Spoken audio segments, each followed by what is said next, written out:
downtown LA to tell us why. Lynette, good morning.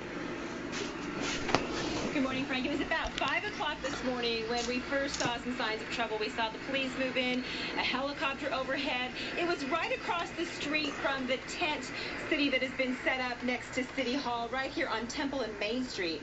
They were responding to a report of a man with a rifle threatening people. Now, several Occupy LA people tell me they were standing in line across the street to use a restroom when LAPD officers approached them, handcuffed them, and started searching for weapons. But according to officers, no weapons were found, and everyone who was detained was eventually released. Now, although we've seen lots of problems, arrests, even riots in other cities like Oakland, things have been relatively peaceful in downtown LA. The tent city, as you know, started to take shape about a month ago. City leaders have been pretty accommodating, but now some people are saying the protesters are wearing out their welcome. A health inspector says there are unsanitary conditions at the camp, health hazards.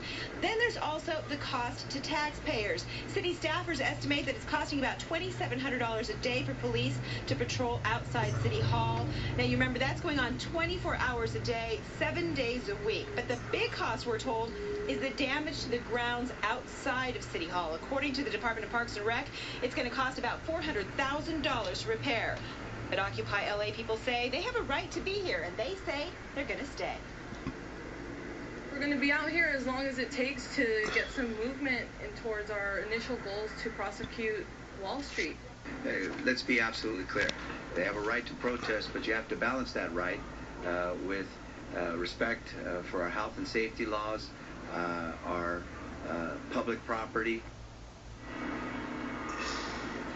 Now, back out here live at Occupy LA, this small tent here, this tall tent, this is actually the shower. We're seeing people starting to wake up. They're taking their showers.